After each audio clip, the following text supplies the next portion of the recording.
Boker Tov, good morning, good morning. Thank you everyone for joining us for our shiur today. Thank you to our host for opening your home. May it be for the Hatzlacha of the entire family, the Hatzlacha of all of Am Yisrael, and all those in need of what they need. May it shine and shed light to all of us, Be'ezat Hashem, and bring us all the Yeshuot that we need. Today we are going to learn about BaOmer. BaOmer for us here is going to be tomorrow night, and we're literally counting the days. At least those of us who can't shave and get haircuts, we're counting the days day by day. Interestingly, on one hand, it's a mixed emotion. On one hand, we're happy that we could fulfill this custom. On the other hand, we can't wait to get rid of the uncomfortable feeling. It's just an interesting dynamic in our mind where we program ourselves in a certain way, and how people in general deal with things.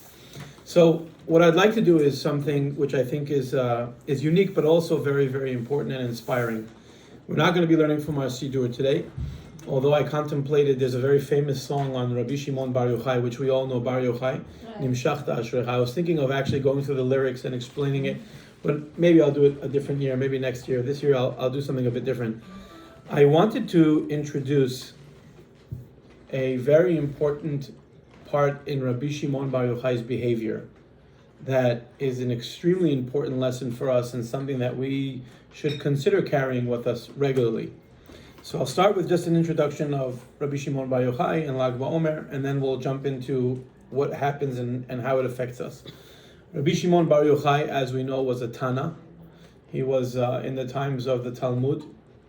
He was a Talmudic scholar. He's found in the Talmud everywhere. Very, very popular. He was a very pious and zealous man. Pious from the sense of sanctified. He was holy. He was God-fearing and very, very goal-oriented with serving Hashem. Rabbi Shimon Bar Yochai, and he was very zealous. If this is what we need to do, this is what we do. And in our days, we might alter that a little bit and say, if this is what we need to do, as long as it looks good, we'll do it. And if it doesn't look good, then maybe we won't do it, right? And it goes in both ways, right? It goes in the good way where I want to give a donation, just again, a simple example of giving a donation of $18.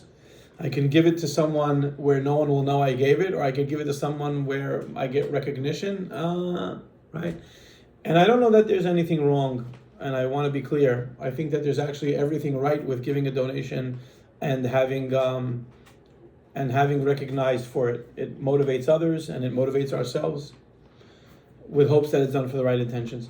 But there is something about giving an anonymous donation or a donation without getting the recognition as well. There's importance there too. And I'm not going into the halachic piece. I'm going into just the more simplistic piece. Rabbi Shimon Bar Yochai was zealous. The reasons why he did what he did was because it was the right thing to do. That's it. It didn't require that much more. And he was willing to go as far as necessary in order to do what's right, which again is something that we have to learn from. Rabbi Shimon Bar Yochai lived in a time where the government at the time was very strong. The non-Jewish government was very strong. They were looking to overpower the world, for sure, their town and their cities. And anyone who didn't go in line with what they wanted or what they did was at risk for being targeted. Rabbi Shimon Bar Yochai, being a zealous Jew who follows the way of Hashem and who follows what needs to be done because that's what God commanded, didn't put a lot of regards to what the government wanted. He didn't rebel against the government. He didn't go and make signs and put them outside of his house. We don't listen to the government. He just did what he had to do. He followed what he had to do. Obviously, there's a lot more to the stories in general. He lived a lifetime, so I'm not here to tell the story of Rabbi Shimon Bar Yochai of his lifetime, but the particular event that we're aware of. There was an individual who went to the government and told the Caesar, told him, listen, this guy, Rabbi Shimon Bar Yochai, is not in line. He doesn't agree with everything you say. He doesn't agree with everything you do. And automatically, now there's a target on Rabbi Shimon Bar Yochai's back. So what does Rabbi Shimon Bar Yochai do? He hears Eliyahu Hanavi, who tells him, go into the Me'ara, go into a cave, and hang out there for a little bit. And when the time is right, you'll come out of the cave. he goes into the cave with his son, Rabbi Elazar, and they stay there for 12 years. They stay there for 12 years, and that before itself is a story, is a phenomenon. How did they eat? How did they drink? How did they survive? They stay there for 12 years, and after 12 years they come out. Eliyahu Hanavi tells them to come out. He says, okay, you could come out. And suddenly the Gemara tells us, and the Midrash backs it up by saying that when they came out, after 12 years of no interaction with the human being, they see that people are farming, right? Things that people do. People are grooming trees. People are doing mundane behaviors, and they couldn't handle it. So whenever they looked at something, it would automatically just turn into a pillar of fire, right? And I'll explain how this plays out and how realistic it is or not. But whatever it is that now they see a fellow who's going and he's working the land, and they're questioning, what are you doing? You're wasting your time plowing a field. And right away this person just died on the spot. And now they realize that they come out of this cave, and instead of bringing good to the world, they're bringing harm to the world. And so Eliyahu Navi says, go back into the cave. You're not ready to come out yet. So they go back into the cave for another year. And they stay there for a year. And just to put it in perspective, a year, that's a long time to be in a cave. Okay? Just to put it out there. A whole year to be in a cave is a very long time. All right? If it snows for 3 days and we can't go outside, we're going bonkers. Let alone for a year to be in a cave. And again, it's a very different style of what we can understand of being in a cave. And so they stay there for a year, and then the bat kol, then a heavenly voice comes out and says, you can come out of the cave, the Kesar is dead, the person who has a target on your back is no longer around, he's dead, you can come out. And he comes out, they come out of the cave, and they introduce something very popular, and it's called the Zohar. We've all heard the Zohar. We all know the word Zohar, right? The Zohar is the Kabbalah, or not exactly, but it's mixed and matched with the Kabbalah. And he introduces it to the world. So let's put a couple of things in perspective here, because when you take all the details of the story, it sounds like a great movie, but not so realistic. What is the origin of the Zohar? Does anybody know? Or the Kabbalah, that's the better word. Does anybody know the origin of the Kabbalah? What is the Kabbalah? Let's just start with there. What is the Kabbalah? To your knowledge, what is the Kabbalah? Doesn't it come from the word to receive? That's what the word means, but what is it? What is it? When I say in my speeches, the Zohar says, or I say, we learn in the Kabbalah, what does that mean to you? How do you translate that? I think it's the utmost inner meaning of the Torah. So there are different, very good, there are different levels to Torah, to the Torah itself, right? Hashem gave us a Torah with multiple layers. We know of 4 layers, there are many layers, but we know of 4 basic layers of the Torah. There's the Pshat. Pshat is the simple explanation. Bereshit bara Elohim et hashamayim ve'et haaretz. Translates into, in the beginning, God created the heaven and the earth. What does that mean? Simple. In the beginning, God created the heaven and the earth. That's it. It's just the way I said it is the way I mean it. That's Pshat. Remez is hint, right? Bereshit, in the beginning. Wait, in the beginning, so what was before the beginning, what was after the beginning? We start to dive in a little bit deeper. Bereshit. Bara Elohim et hashamayim ve'et haaretz. Was there a shamayim? Was there not a shamayim? We're getting in a little bit deeper. We're peeling off a layer and going one layer deeper into what it may mean. Remez. There are hints there. It's not exactly what it is to be taken as for face value. There's more than meets the eye. That's Pshat, then Remez. Then we say Drush. Drush is Midrashim, commentaries. And God hovered over, and there was a light show of this, and that was that, and the wind blew this way, and all the different commentaries that explain to us the different, the scenes. They try to bring it more real. It's a lot more spices on the meat, not just the meat, and not just how you cut it, but a lot more spices. They add a lot of it. The benefit of Midrash, by the way, it's funny, I gave on Shabbat, I gave my drasha, my Dvar Torah, and someone had come to me afterwards in the Kiddush and says, Rabbi, you know that story that you said about the Baba Sali? For all those that were there, I said a story about the Baba Sali, where the Baba Sali once went to do Birkat HaLevana. He went to make the blessing on the moon, which we make once a month. And in order to say the blessing on the moon, you have to have a clear sky, and it was cloudy. So he takes a staff and he goes like this to the right, and then he goes like this to the left, and then the clouds just separate, and you can see the moon. Yeah, you can see the moon. So there's a few testimonies of people who apparently have seen this. I never saw him do it. It is what it is. And so they asked him, like, how do you do this? This is magic. Like, this is unbelievable. He said it didn't start here. It started years ago when I was in France once, and we had to make Birkat HaLevana, and it was very, very cloudy. And I said, what do? We need to make the bracha. So the fellow that was that lived in the area, the local, he says, 3 hours away from here, there's a city that never has clouds. It's always a clear moon. So the Baba Salih said, right away, let's go there. So they traveled 3 hours or 3.5 hours. They made it to the place. They stood there in front of the Levana, in the sun of the moon. They made the blessing. They got back into the chariot, and they went back another 3.5 hours. And he says that in the merit of this mitzvah, that I was willing to sacrifice my time and do so much for this mitzvah, Hashem gave me a little bit of extra bonuses that I could do some cool stuff. Okay, let's put it that way. So the point I'm trying to make is that someone had come over to you and said, Rabbi, that's a great story, but in Hebrew, you might relate to this. He said it's sipurei safta. Have you heard of sipurei safta? Bubba mices, exactly. Bubba as in Bubba, as in Bubby, right? Or Bubby, which is the grandma, right? Bubba mices, they're all grandma story. Before we went to bed, she would tell us that the elephant flew with wings, and they called him Dumbo. Yeah. And he said, listen, I understood the story and I got the point, but I don't believe the story. And I said, it's your prerogative. I said, you have every right to not believe it or yes to believe it. The purpose wasn't for anyone that says a midrash. And this is my point. It's not in order to make it factual. Maybe it is factual. That's not the point. The point is that for those who need that in order to connect with the message, that's what it's there for. And that's midrash. Midrash is there to give us the extra spices on top of the meat, which makes it a lot more tasteful and important. It's not something to be taken lightly. It's emet, right? To which based on the midrashim. And then finally, the last layer that we talk about is sod. Right? Sod means secrets. And the easiest way to explain it, how I like to explain it, is Hashem created the world with a recipe. He doesn't give the recipe away. And if he did, people would try to recreate the world, and that can make a huge mess in this world. So God says, let me keep my recipe book safe and locked up, and I'll only give it to those who are master chefs. Because if you give a very, very, very intricate and important recipe to a little child, they're going to botch up the whole thing, and they're going to say on top of it that it's your recipe. And that's not it. That's not the recipe. You didn't do it right. Yeah, you took the ingredients, threw them into a pot, but it's not the way I make it. So when God created the world, God created the world with speech. That recipe of speech is available. Hashem said it. So it's words that were said. That means that it's there. And so Hashem says, I have to hide that. It has to be secretive, because if everyone has exposure to it and access to it, it could cause major damage and major harm to this world. So Hashem hides it.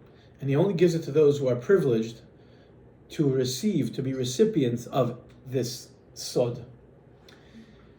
To receive the sod, to receive the miracle. Lekabel et hasod.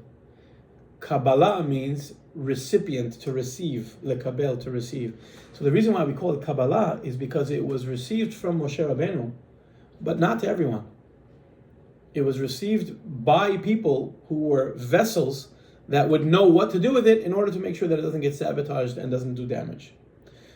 There's an algorithm of what one should do and when they should learn it and how they should learn it. Now is not the time to talk about that so much. But ultimately there is a way that everyone can technically access it. And to read it, just to read it, like we read Tehillim, not to try to interpret it, understand it, and live by it, just to read it is a huge mitzvah. A huge, huge mitzvah. It's a very, very valuable mitzvah, because it is so valuable that it has an impact just by reading it without even understanding it. The same way we tell people someone's not well or someone is well and we want to make them continue to be well, we say, let's read Tehillim. You don't have to understand what you're saying. Just reading it already has that merit. Until the times of Rabbi Shimon bar Yochai, the sod was hidden. It wasn't exposed. The world didn't have it. Nobody learned. Well, not nobody, but it wasn't open. It wasn't open in the libraries and found by people to learn the Sod, the Zohar. Why is it called Zohar? Does anybody know what Zohar means? The word in Hebrew, Zohar. Is it a star? It's a shining ray of light. Similar. It's a shining ray of light. Zohar is a shining ray of light. So what is the Kabbalah? it sheds light on the world. It brings that element of clarity to the depths of this world. So it's called the Kabbalah because we receive it, and it's also called the Zohar because it sheds light on the world. So it has these two names. Until the time of Rabbi Shimon Bar Yochai, who Rabbi Shimon Bar Yochai did know the Kabbalah, okay, did absolutely all of his days. It wasn't to be exposed. When Rabbi Shimon Bar Yochai comes out of the cave, now they tell him, you have permission to expose the Kabbalah to the world. So what was the benefits of Rabbi Shimon Bar Yochai going into the cave? It was preparation to be able to deliver the holiest of holy of books that we really never had access to.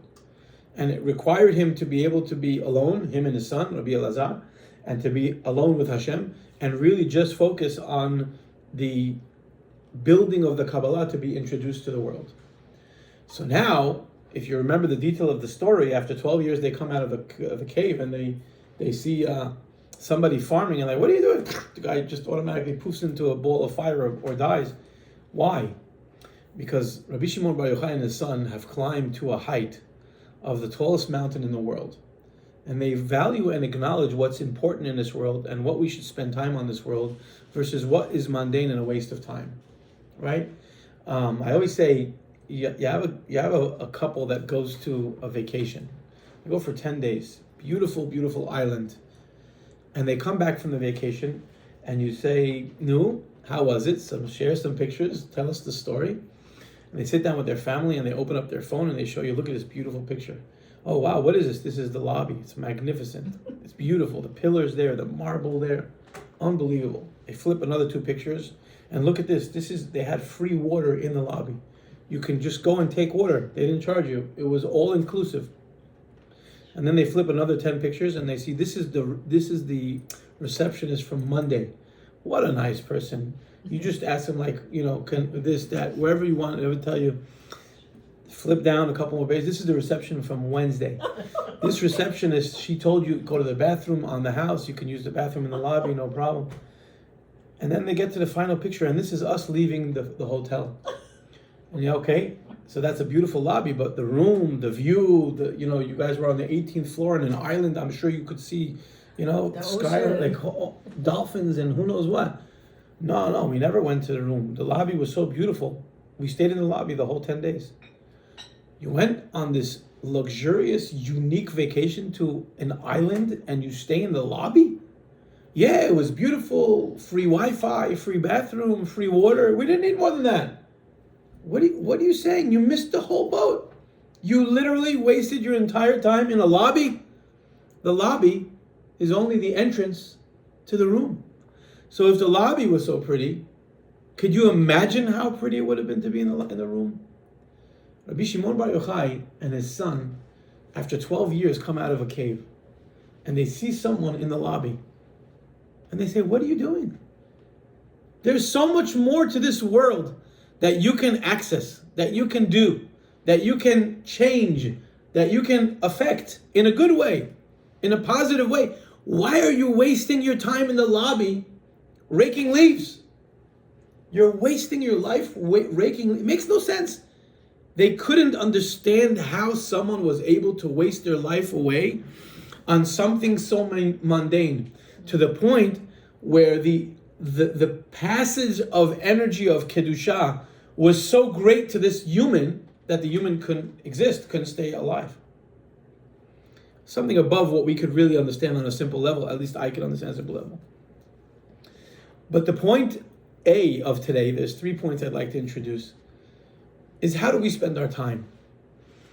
And how do we teach our children to spend their time? We speak about the aging process of an individual and we look back. And we have to ask ourselves a question, which is a very important question. Looking back at our years, were they productive? Did they lead us to the goals that we wanted to and are today? Are we living those goals? You ask a little child, what do you want to be when you grow up? If it's a boy, 99% of the chance, 5, 6 years old, I want to be a fireman. Okay, you want to be a fireman. Everybody wants to be a fireman, no problem. Now you're 30 years old. Are you a fireman? But you said you wanted to be a fireman. What happened?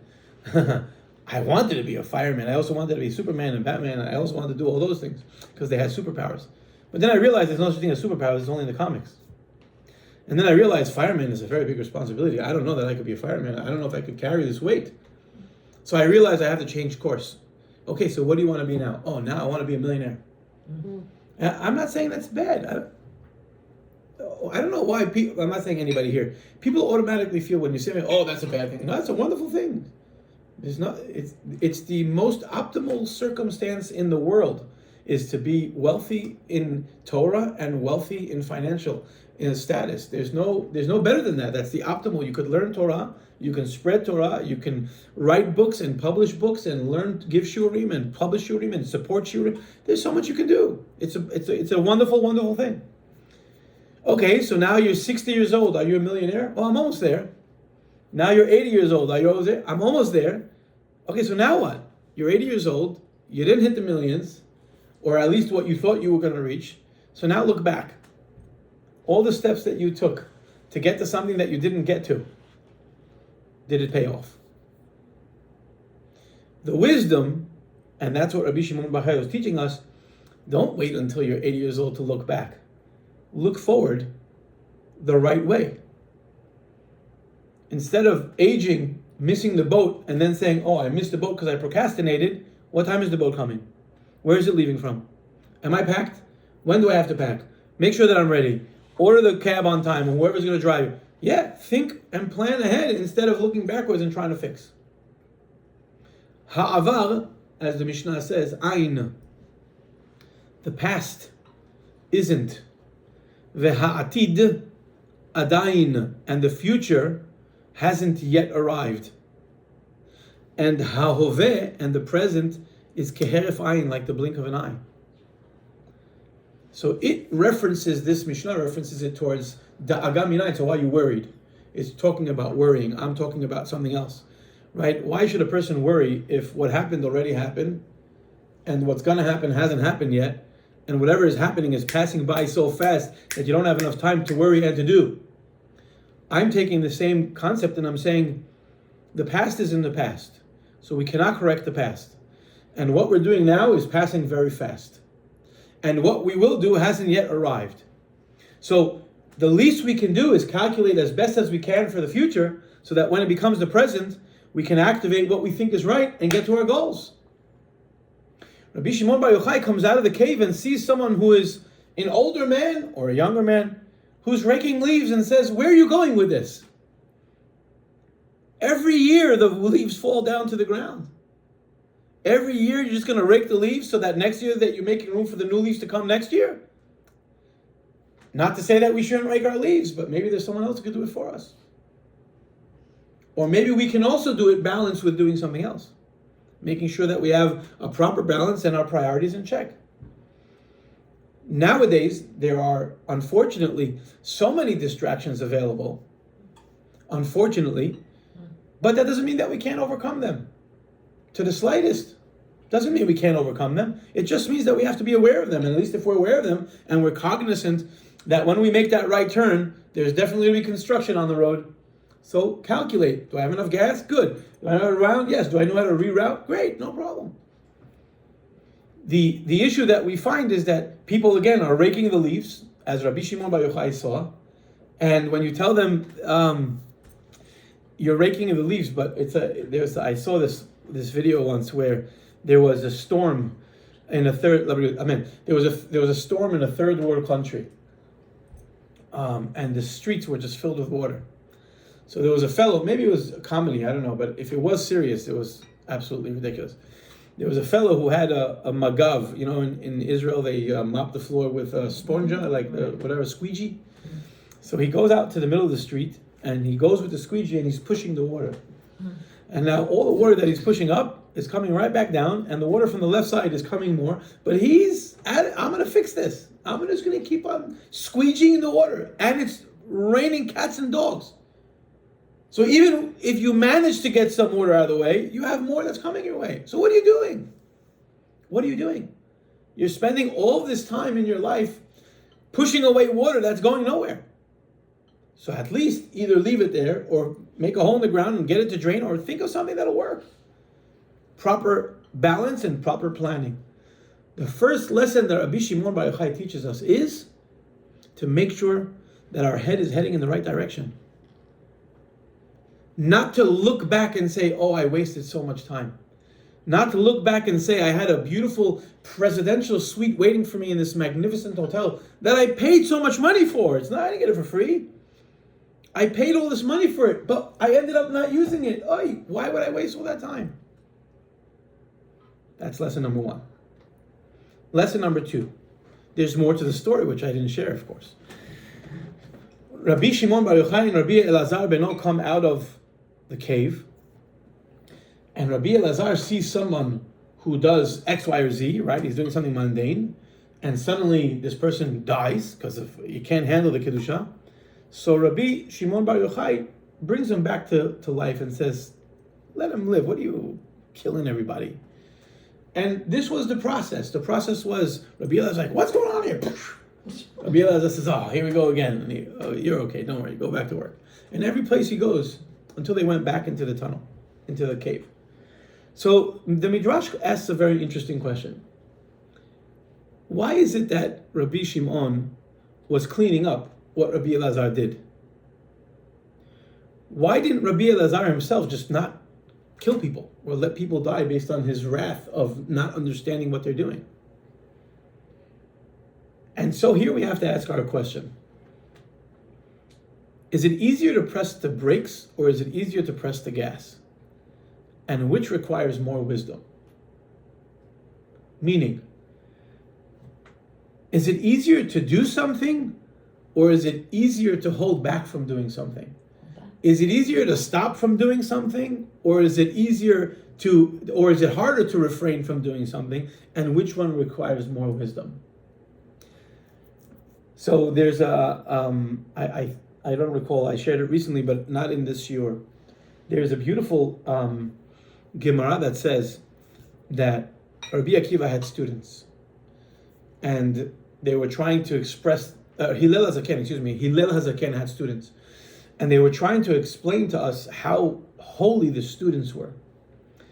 And they're talking about one of the students that was able to speak to the trees and understood the conversation of trees when they just sway in the wind, what they're saying, which is that's a language before itself that we don't speak, and the chirps of the birds and knowing what they're saying and so on, and to really communicate with nature, basically, that's a very high level. He's going past communicating with man, and he's going into the realm of communicating with Hashem's creation of nature. That's huge. And then they speak about Yonatan ben Uziel. Yonatan ben Uziel was a famous, also one of the famous Tanaim. And they say that when he would learn Torah, he was so holy that if a bird would fly over the roof of where he's sitting and learning, it would literally burn into a charcoal. It would just, because the holiness of his Torah learning would create this fire that would go up to the heavens, and anything that would fly over it would burn. Wow. That's what we call the fire of Torah, right? Wow, that's like a mizbeach, like an altar where we sacrifice, we bring offerings to Hashem. Like it's unbelievable. So then the Gemara says, but one second, this is not said about Hillel, who was his mentor. So if the student was burning birds as they flew over, then how great was Hillel? Why don't we hear anything about him burning anything that flew over? And what was the Midrash's answer? He was so great that he knew how to hold back from burning something that flew on top of him. So the greatness is really found in he who can hold back versus he who cannot control or cannot hold back. And that's not to say that Rabbi Yochanan ben Uziel wasn't holy, or there was no pgam, there was no defect in his behavior or what happened here. To the contrary, but it teaches us a very important lesson. There are many, many times that we come across something that we feel we have to do something about it, and we feel we have to say something to someone, and we feel it's our responsibility to go head on and just attack it straight in the gut because that's what we feel is the right thing to do. But is it the right thing to do?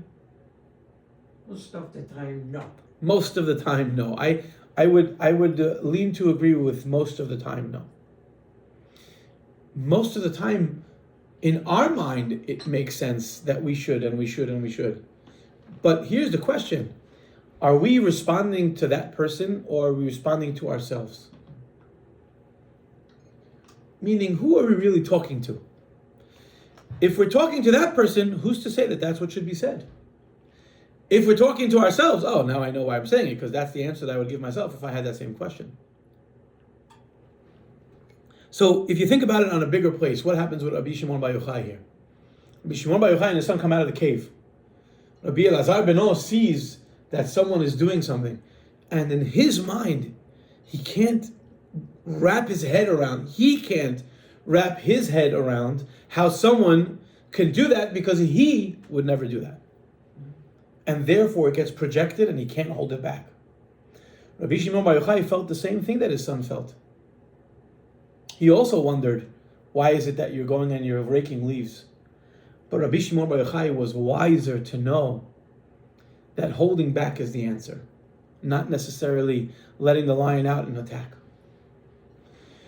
For us, I think it's an important lesson as well. When we think about how it is that we deal with ourselves, someone comes and asks us a question. Do we answer them based on what works for us? Or do we answer them based on what would work for them? For them, we Right? should. We should. Right, we should. But we didn't do it. But oftentimes we might not be cognizant of that. And I'm not going to blame ourselves. I'm going to say that naturally, if we're not focusing on it, it's natural. Right? Someone says and comes and says, oh, Mom, I want to make this dish. I want to put in walnuts and blueberries and bananas. No, don't do that. Why not? It doesn't taste good. For who? For who doesn't it taste good? Oh, I don't like it. Well, that's your problem. So then you don't put walnuts and blueberries and bananas in your dish. But what if everybody else likes it? So we have to learn how to step out of the scenario and kind of look from the side and say, wait a second. If I do respond like this, if I do take this action, if I do this, if I do act in this way, am I acting on this way because I have tunnel vision of only what I see and therefore that's what I think has to be done? Or am I actually thinking about the outside of what's out there, whomever it is that I'm dealing with, or whatever circumstance I'm in? Rabbi Shimon bar Yochai tells us and teaches us a very important lesson. Don't be like the young child, right? Of course, with all due respect, putting the respect in the plaster base, the people that were so holy. Don't be like the young child who sees something and burns it. Putting the brakes on, knowing when to put the brakes on is perhaps more important. I'll share with you something that I noticed. I don't have a Tesla, and nothing against Teslas. I'm not going down that route.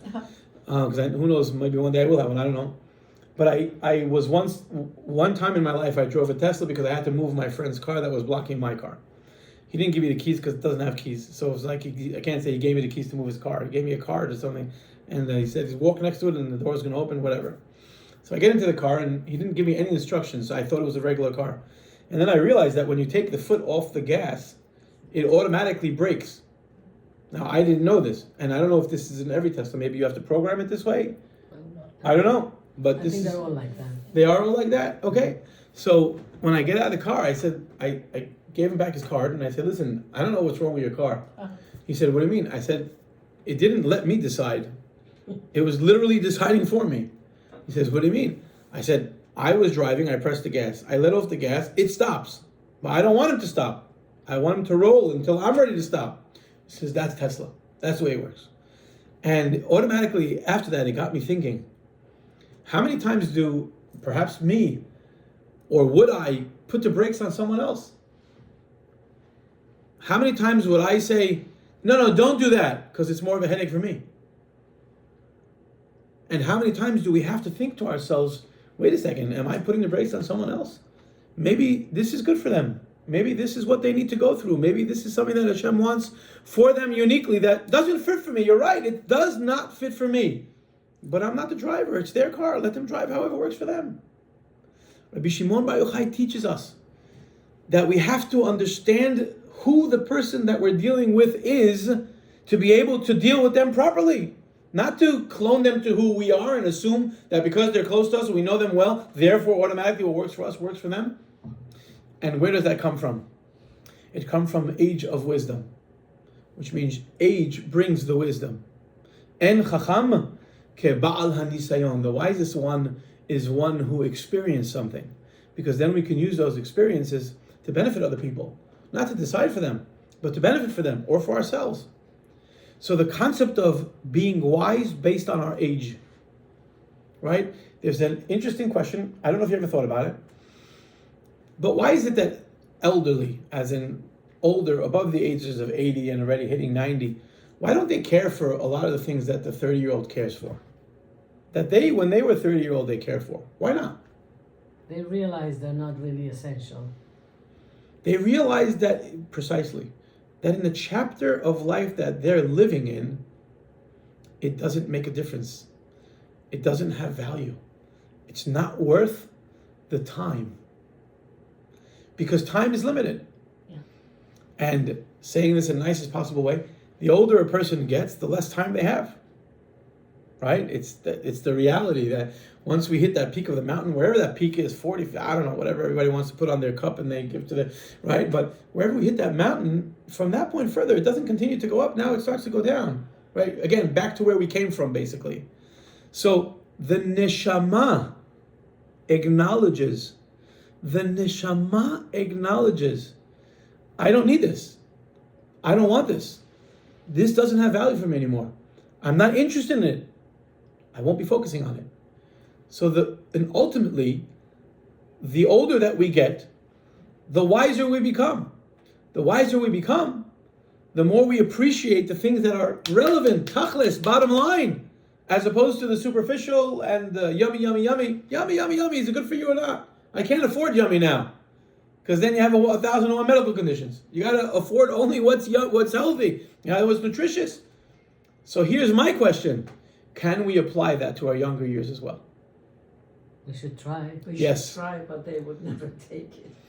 Not, Seldom well, they would take it. if we lead by example, it definitely makes the process that much easier. Think about it, Definitely. right? Think about it. I mean, I could tell you in the classroom setting, 2 kids break a window.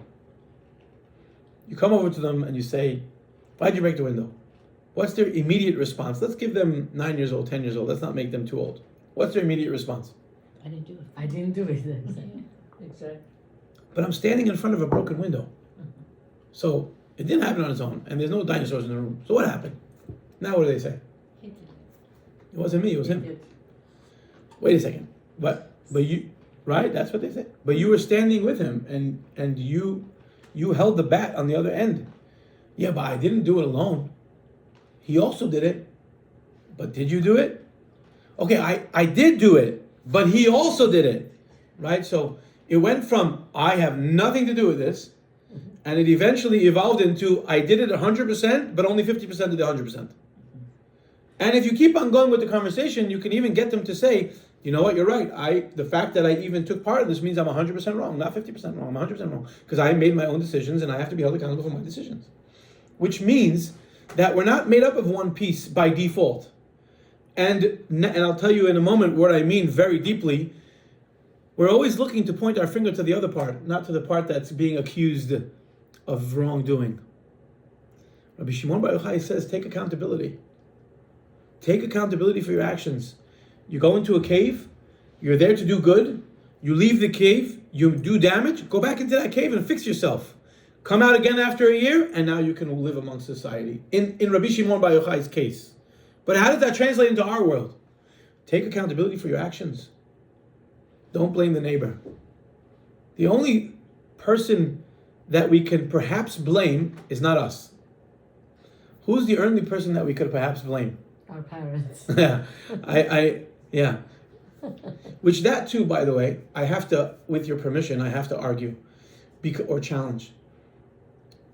Because there are many children who are raised in whatever type of a home it is, the best home in the entire world, and they end up being not the best people. That's right. And there are many people who are raised up not in the best home and they become the best people. So we really can't even blame them. That's right. So who can we blame? Say it again.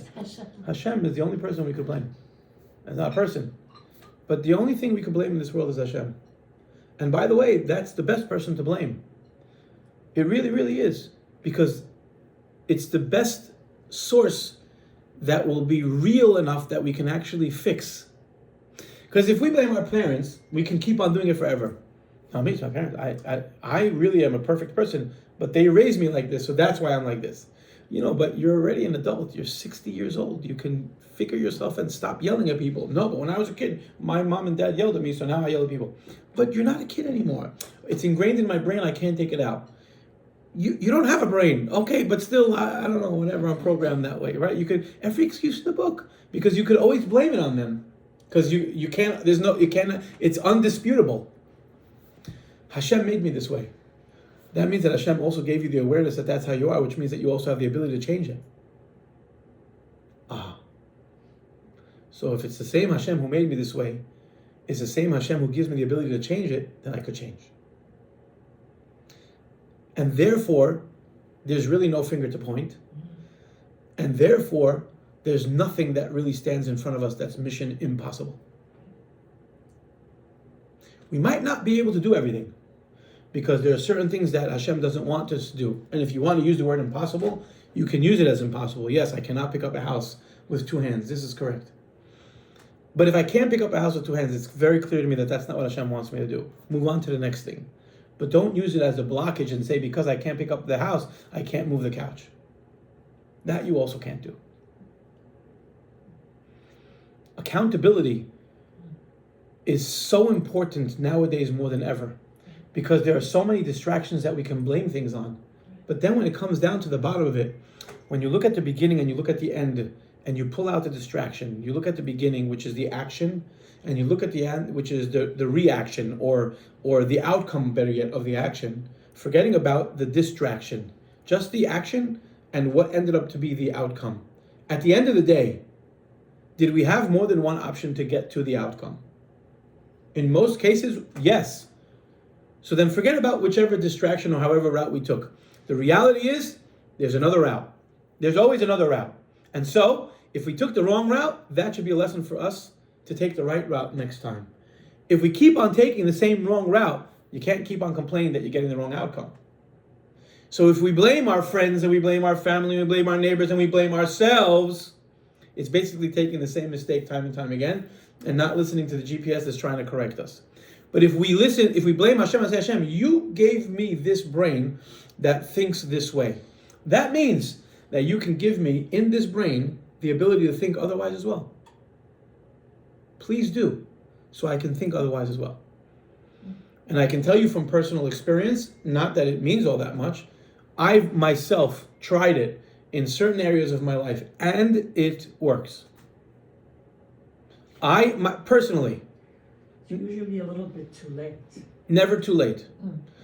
The Mishnah, never too, I, with your permission, will never accept such an excuse. It's a really bad excuse. I expect from a teacher a better excuse. My dinosaur ate my homework, my dog stole it, went to the better excuses than that one. I'll tell you why. Number one, En davar ha'omed bifnei haratzon. Number one, and I'll explain. Number two, Kol od haner dolek, efshar od letaken. And now I'll translate. En davar ha'omed lifnei haratzon. En davar, There's nothing. there is nothing, ha'omed, that stands lifnei haratzon, before will. There's nothing that can stand before your will. If somebody wants to do something, there's nothing that stands before them to accomplish it. If there's a will, there's a way. It's true. I'll tell you why. And look at how beautiful Chachamim wrote their words. En davar, what is davar? Thing. An item. It's a tangible, inanimate or adamant item. There's no thing that could stand before the will. Will is not a thing. It's spiritual. It comes from above. It's something that Hashem connects with. It's something that we connect through Hashem. So a thing is not greater than Hashem. And so if we really want something, even if it's not good for us, that's the scary part. Because if you really have a will, there's nothing that will stop us from getting what it is that we want. Reality. And I'm not saying, oh, okay, Rabbi, I want to have $10 million by the end of the day. I'm not referencing to that, because even that could happen, by the way. Win the lottery. Go into the bank with a gun and get $10 million by the end of the day. There are consequences. There's an action there's a reaction, there's a consequence. But can it be done? Yes. And if somebody wants to do it, they can do it. That's the bottom line. Whether they'll end up in jail for the rest of their life, that's fine. Free Wi-Fi, no problem. Like the guy who goes to the hotel and stays in the lobby, fine. But can it be done? Yes. Has it been done in history? Yes. That's the bottom line. En davar haomed lifnei haratzon. If we can program ourselves and our children and our friends and family that if you want to do something, you can do it. The only thing that we should throw in as a caveat is just want to do the right thing. Just want to do the right thing. Because once you want to do what's right, it automatically comes with blessings. Right? If we want to do something that's wrong, we got to go against the blessings and we got to tap into something that God kind of doesn't want us to do. But if we want to do something that's right, Hashem says, I want you to do what's right. So here's all the tools. I will facilitate for you anything you want to do that's right. Have you ever met someone who was born and raised 100% secular? That at any point in their life, wherever it is and however it happens, becomes an observant Jew? Yes or no? Yes. How? How could it be? I live it. I live it. I do it for a living. That's what I see every day of my life. I got a phone call yesterday from a student of mine who, I'll just tell it to you simply. After Yom Kippur, not the student that I spoke to yesterday, a different student that I spoke to, says to me as follows. After Yom Kippur, this is when they were in high school. After Yom Kippur, he came to me and says, Rabbi, I'm really, really not feeling good. I think you need to say a prayer for me. I said, why should I say a prayer from you? And second was, why are you not feeling good? He said, yesterday was Yom Kippur. He says, yeah, I know. Trust me, I know. It's one of the days of the year you don't forget, right? And I get exhausted on Yom Kippur, so trust me, I know. He says, well, I don't keep Yom Kippur. I'm like, okay, that's your prerogative. I don't know what you want from me. I keep Yom Kippur. So, yeah, thank you. Nice to meet you. He says, not only do I not keep Yom Kippur, I actually went to McDonald's and I had a cheeseburger on Yom Kippur. I said, was it good? Because we were starving. So I wonder how it is because I know we were all starving. He says, yeah, this is me. This is me. I said, good, I accept you for who you are. Just don't offer me because I'm not eating cheeseburgers. And I'm not cheeseburgers and definitely not Yom Kippur.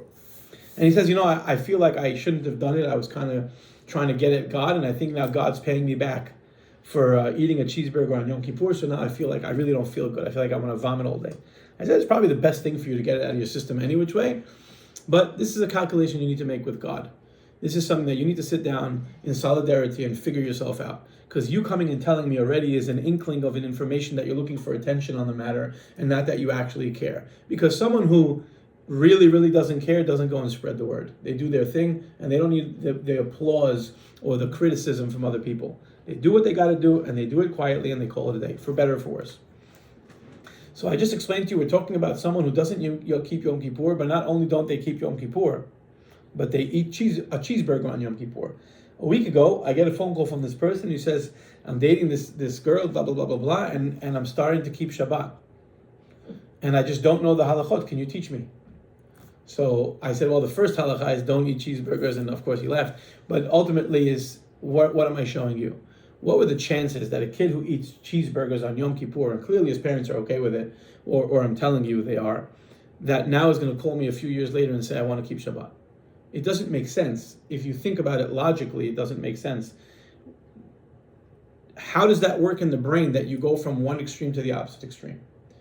And the answer is whatever triggered him, whatever it was. I don't know what it was, and it's not so much relevant or important.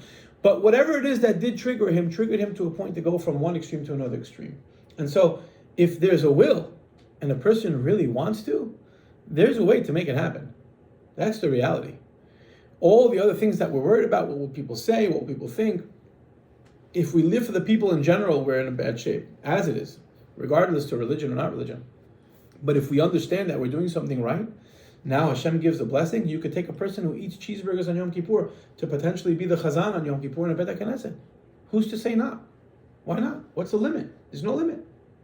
So first of all, en davar haomed lifnei haratzon, and there's no time limit on that. It doesn't say within the first 10 or 20 or 30 years of life. It's a blanket statement over a person's life. Number two is, kol od haner dolek efshar od letaken. So long the candle is lit, there's a fire igniting, you can still repair. When it's dark, you can't see. So you can't do if it's dark. Understood? What's that phrase again? Ode? Kol od haner dolek, efshar od letaken. So long the candle is lit, one can repair. What candle are we referencing to? We're talking about the neshama. So long the neshama is in the body and a person is alive, they can repair. The Talmud tells us about examples of people who were terrible, terrible people, did horrific, horrific things, and on their deathbed chose to wake up and say, what did I do? I wasted my whole life. And after they died, a bat kol comes and says they were welcome to the heavens. That's not to say that a person should sin their whole life and then say towards the end, all right, here we go. I had fun, now I'm saying I'm sorry. No, this is genuine. This is someone who was raised in a home of criminals, who didn't know any other opportunity in life, didn't understand there's good and bad, but came to their realizations even the last minute. And that's also enough time to repair, to be able to bring ourselves merit. So age actually works for us and not against us. And the reason why is because what does a 30-year-old want to do? Go and fly and eat Party, and yeah. do and party and make. No sense of urgency. Right? Not only, this might be true or might not be true, meaning the sense of urgency. But I'm not focusing on that. I'm focusing on where is their mind going and how far is it racing to what does it want to achieve? What are they looking to do? You go to a 30-year-old, sit them down and say, talk to me about your life goals. I want to be an entrepreneur, I want to build my own business, or I want to work for a firm, and I want to raise children, and I want to build a home, and I want to do this, and I want to, there's a lot of I want to's, tremendous amount of I want to's, which equals a tremendous amount of distractions along the way to get to the goal. Let's talk to somebody who's 90 years old. Sit them down at the same table. What would you like to do? What do they answer you? Stay healthy. I'd like to My make it to family. tomorrow. Oh, what? Give me that and I'm good. Well, you don't want to fly and go to a beautiful Bora Bora and sit on the beach? Nah. See my grandkids and my great-grandkids one more day, I'm a happy camper. Sit next to my family one more day and smile, but you can't eat because you don't have teeth. That's okay, I could drink. I don't need to eat, I could drink. But what do you mean? But you steak, you know? Remember when we had that conversation at 30 years old, steak, and I wanted this, and I always say, sometimes I sit around people who, they're food critiques. I'm not sure if I'm saying it correctly, and they're not actually food critiques, but I guess they feel they have to be, and they'll eat a piece of steak which is beautiful and very well cooked and tastes great. I think it needs maybe 15 more minutes on each side. And I'm looking at this person, I'm like, did you just say that?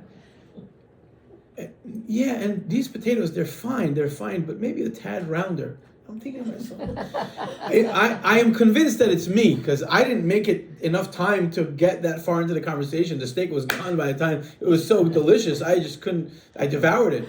And then I sit to myself and I say, and let me ask you a question. What difference does it make? If the potato is not round and it's not round, did it change how your stomach accepts it? Like, does it digest it differently? Are you now hungrier because it's less round? Or if you ate a bowl of potatoes or whatever it is, now you're not hungry anymore. So what difference does it make? So when you go to the 30-year-old, I was talking to a teenager. When you go to a teenager and you tell them steak is the most important thing in the world, and how it's made, and I want it on the plate like this, and da-da-da. And when you talk to a 92-year-old, who needs a steak? What am I going to do with the steak? Give it to the dogs. Give me a little bit of Ensure and a straw, and I'm a happy camper till tomorrow. Thank God the plumbing is at least working. That's good enough for me. So, should we think like a 90-year-old at the age of 30? No. Absolutely not. Absolutely not. Hashem doesn't want that. Should we be thinking like a 30-year-old at the age of 90? Absolutely not as well. We also shouldn't. We should be thinking like a 30-year-old at 30 years old and a 90-year-old at 90 years old, but healthily, properly.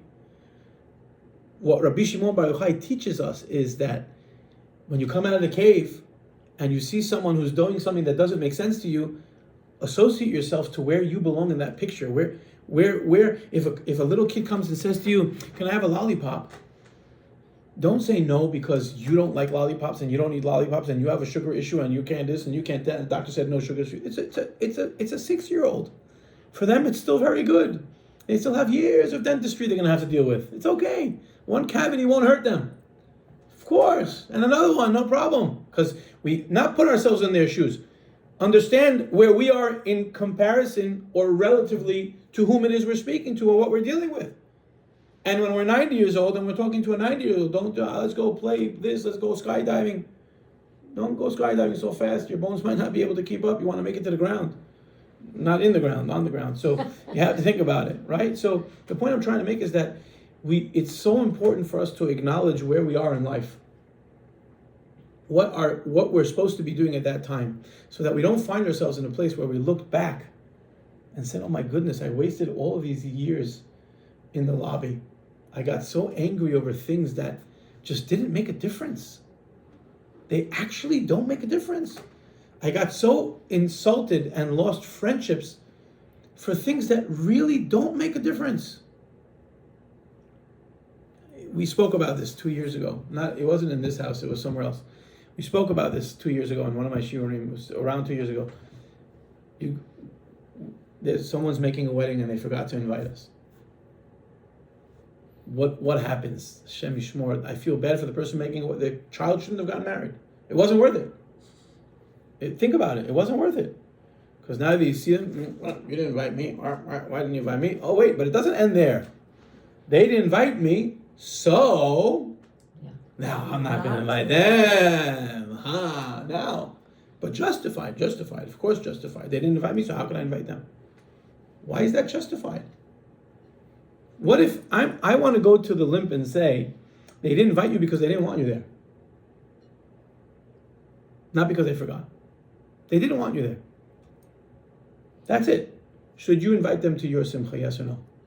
Yes. You want them? Yes. Yes. Yes. What does one have to do with the other?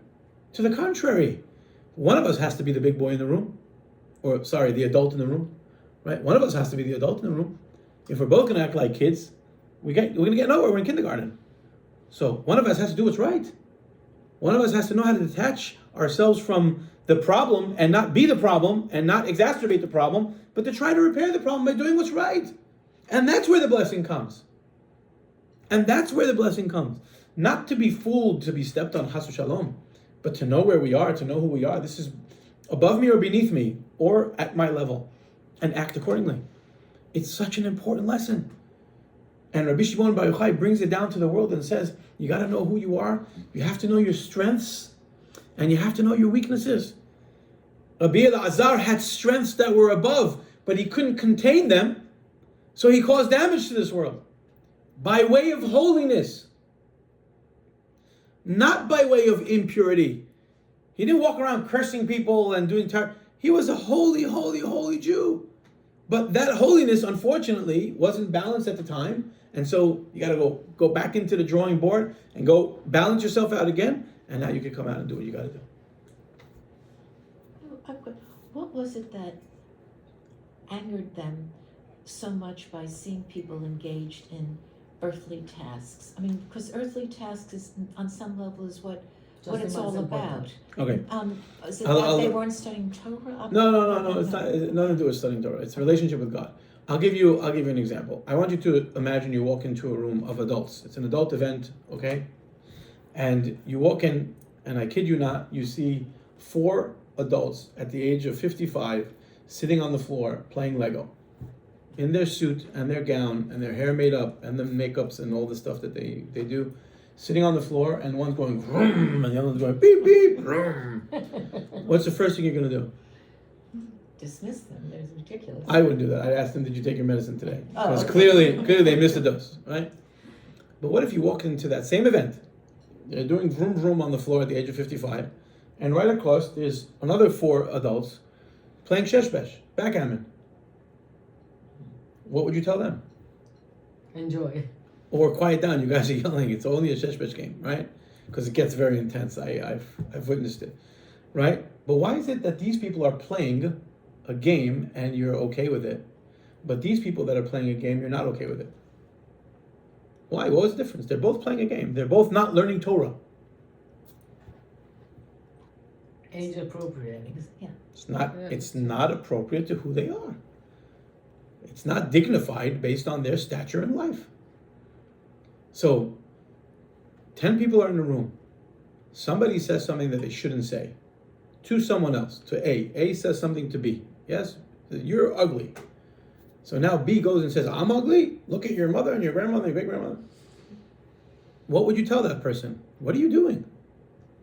You're literally playing with Legos on the floor at the age of 55. Vroom, vroom. Because they said to you, let's go play Legos, you said yes? So Rabbi Shimon Bar Yochai and his son come out of the Ma'ara, out of this cave, and they say, there are greater things in this world. There is more for us to do here. We're not just here to be, and I hate to say this, like a cow. We have to think about this for a moment. And maybe it's a sensitive topic, and maybe we don't want to hear it, and I personally don't want to hear it as I say it. But do I live my life like a cow, yes or no? No. Well, I don't know. Let's see. Cow wakes up in the morning, yes or no? Wakes up in the morning. Do I wake up in the morning? Yes or no? Cow uses its facilities or whatever it does in the morning, goes to the bathroom, yes or no? Yes. Do I use the facilities? I'll let you in the secret, I also use the restroom. Good. Cow eats right away when it wakes up in the morning. I like to eat right away when I wake up in the morning as well. Cow gets tired after it eats and wants to rest. I also get tired and I want to rest. Cow goes for a walk and sees other cows and moves with them and this and that and here and blah, blah, blah, blah, blah. I also like to talk to people. That's what I do. The cow now gives over to its child, its calf, and milks. If it's a cow versus a bull, then it goes and it milks the baby. It lets them. So we give and we provide for our family. We give them food just like the cow does. Okay. Cow finishes its long day of mooing. It goes to rest in the hay. I finish my long day awake. I put my head to the pillow and I go to sleep. Am I any different than a cow? Definitely. Okay. How am I different? Because I wake up in the morning. I say Modani. I wash Netilat Yadayim and I say a beracha. I take a cup of coffee and I drink just like the cow does. But I said Shakol Niyah B'dvaro. And I said thank you to the person who made it for me.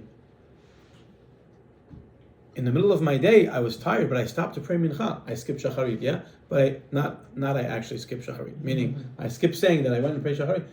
I said, I went to pray mincha. I finished mincha. I interacted with someone. I see that they're a bull that's a little bit edgy. Something didn't work out with its hay today. So I see they're a little bit edgy. I didn't just go back, well, if you snoop down and moo at me, I'm going to moo back at you. Hey, you can moo, relax, have a nice day. I'm here. I'm sorry. I'm careful to who I am, and I'm careful to who I speak to, and how I speak, what I have to say, and am I listening now or am I talking now? Right? When I'm in a conversation with someone, am I currently in status listen or currently in status talk? Because if someone's trying to tell me something and I'm not listening, I'm just mooing at them like a cow does. That's it. But if someone's talking to me and I'm listening, I'm a human now. I'm doing something that's going to be beneficial for that person. And now they finish talking. Are you done? Now I can respond, or maybe the responses don't respond. It all depends on the circumstance.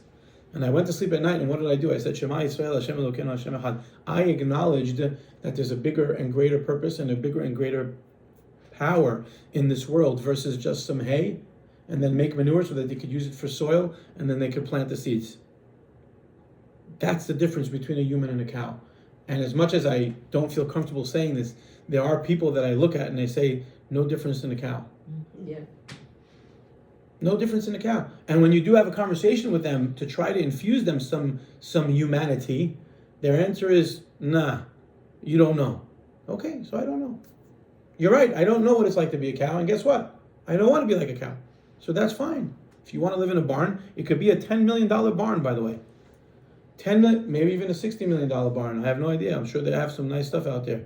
But if you have a Shabbat table without blessings, how is it any different than eating hay that the cow eats?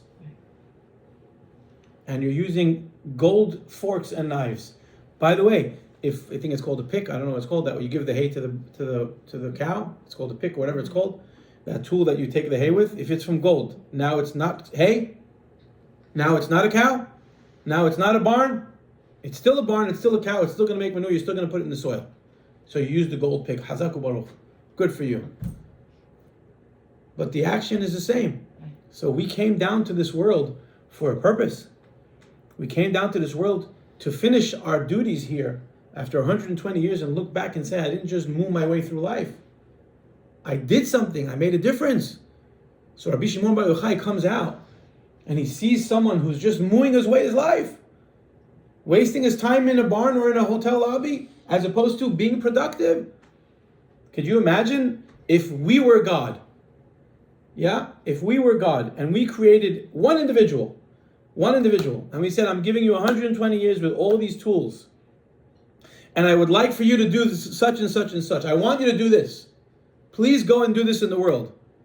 And after 120 years, they come back up to you, and you say, I don't understand.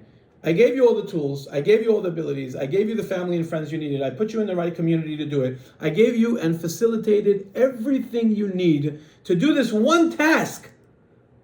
Ribono shel olam, why didn't you do it?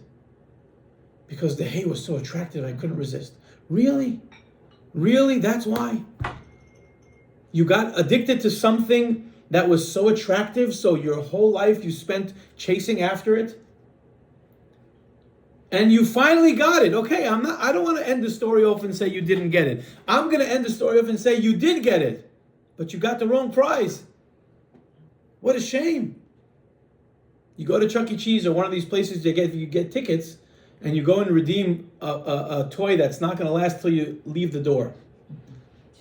Right? As grandparents or parents, grandparents, we take our children or whatever, little kids to these park places, right? Oh, I want to get that airplane. I want to get that one. What do we tell them? Listen, I was your age once. Those airplanes never work. No, but look at the picture. The picture works beautifully, but the product doesn't work. I'm telling you, I've been there. I lived it. I was your age also. I also used to go and do it. I'm telling you, it's not what you think. No, but I want to. And they start kicking and screaming. What do you say? Okay. You want to. They go, they get it, they come to you, help me put it together. No. I told you it's not going to be not fair. You don't love me. I do love you. I was trying to tell you before. You didn't want to listen. You're mooing the whole time. Now eat the hay that you prepared. What do you want me to tell you? So we shouldn't do that. And we don't do that. And that's not the right thing to do. We should be patient. And we should say, okay. No, I told you so. I told you so doesn't get us anywhere. It really doesn't get us anywhere. Telling someone I told you so gets you nowhere. Helping them to be able to correct whatever it is they need, that's going to get them somewhere. And if Hashem put them in our life, or put us in that scenario, that means that Hashem wants us to acknowledge it. And again, we do acknowledge it, so He wants us to acknowledge it and do something about it. As best as we can. And sometimes doing something about it is not doing anything. But there's an important piece over here. Pointing our finger doesn't solve the problem and definitely doesn't justify the accusations. So I'll end. I'm sorry. I'm way past what I should be. I didn't check the clock today. I apologize. I'll end with a very important message. Don't apologize. We love it. No, at the same time. An hour is an hour. Until 1. I apologize. Stop. Yeah, 12 hours. An important story that will all get the point right away. There was a king who hired watchmen to protect his orchard. And every time that he would hire someone, somehow, magically, fruits would always disappear. Baskets and baskets of fruits would always disappear. Yeah, I can't trust these guys, he said. Every time I hire someone, they're stealing from me. They're taking it home. They're feeding their family. I don't get my fruits. So he said, I got to figure something out. So he decided, I'm going to hire 2 people. I'm going to hire one guy who has no legs. This way he can't go anywhere, but he could see. And I'll hire another guy who can't see, but has legs. But the legs won't help him if he can't see because he can't pick off the trees. And I'll put them in a booth, and this way no one's going to ever steal from me again. He goes and he hires these guys. There. This guy with the eye says, my goodness, the fruits here, nowhere in the world do you see fruits like this. I wish I could take home. He says, I can't see them, so I can't help you. I don't know what you're talking about. I say, you don't understand, they're delicious, they're amazing, they're wonderful. He says, what do? They thought together and said, I have a great idea. Yeah, it's a famous story. The guy with no legs says, look, put me on your shoulders because I could see. And you have legs and you don't have to see. I'll be your eyes, you'll be my legs. We'll go collect all this stuff. And then we'll take it to our houses and then we'll have. And that's exactly what they did. And every day they were stealing hundreds and hundreds of dollars of fruits. After a month, again, the king says, I don't understand. Now I hired a blind guy and I hired a guy with no feet. What am I going to do? So he goes to the judge and he says, what are we going to do here? I don't understand. Something's going on here. So the judge says, I know exactly what you got to do. He says, what you're doing is you're saying this guy has no feet, but he can see, so you're judging him for that. And this guy has feet, but no eyes, he can't see, so you're judging him for that. Let's take him, put him on top of them, and now let's judge them as a unit, as one person. Now the judgment makes sense. Now you could really hold them responsible because 50% and 50%, but they're each 100% responsible. And then he fires them, and the story ends. It's not a true story anyway, so however it ends. They build a castle and whatever. We're made up of a neshama and of a guf, of a body and a soul. When we sin, the soul says, it wasn't me, it was the body. Because you see, when you take me out of the body and I'm not in the body anymore, I'm in the heavens, I won't sin. And it's true, the soul won't sin. The soul doesn't sin on its own.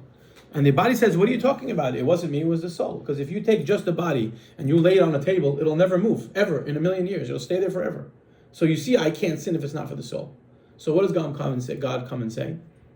No problem. I won't judge you separately, you're correct. I'll judge you together as one.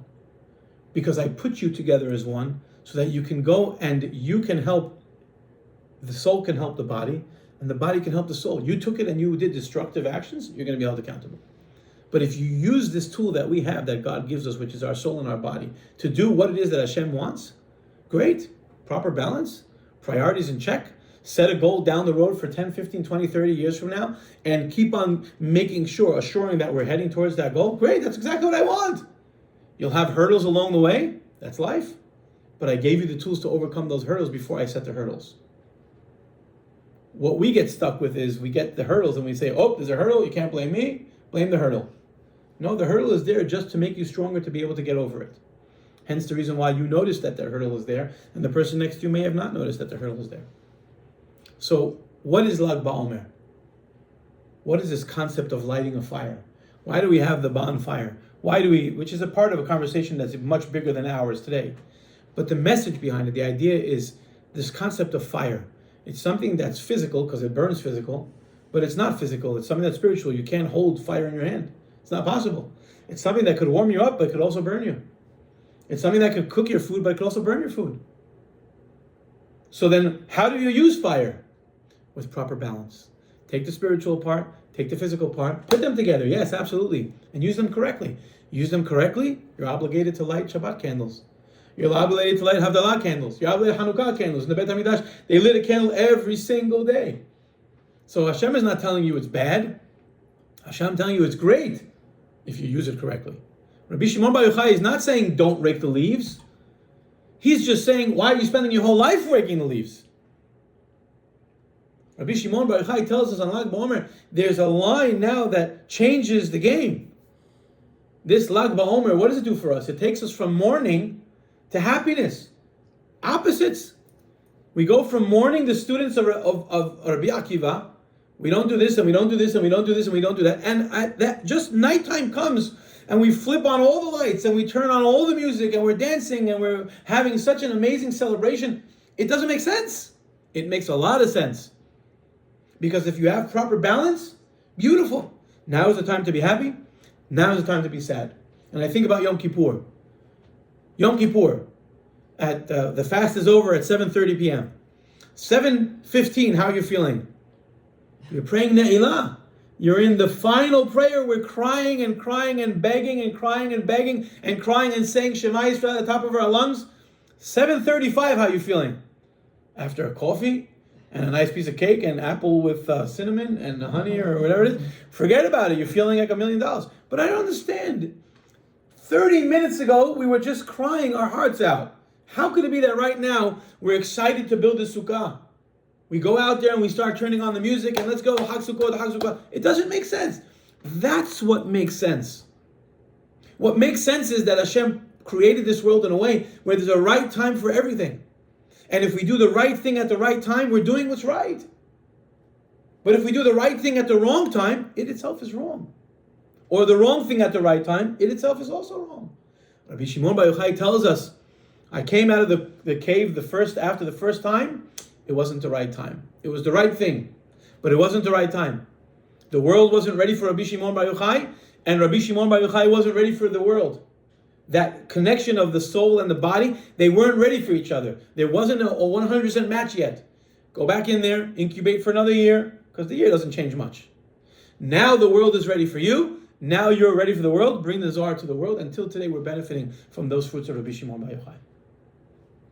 So it's not really the person Rabbi Shimon Bar Yochai that I'm really focusing on. It's the concept. of what Rabbi Shimon does in this world. To let us acknowledge the partnership that we have with the people around us, to let us understand how it's not 50% and 50% that broke the window. It's each individual is 100%, which maybe by math doesn't work. But we're not talking about math. We're talking about Hashem and the way Hashem creates the world. And if we can understand that in our lives, my balance is really what's balancing the people next to me. Wow.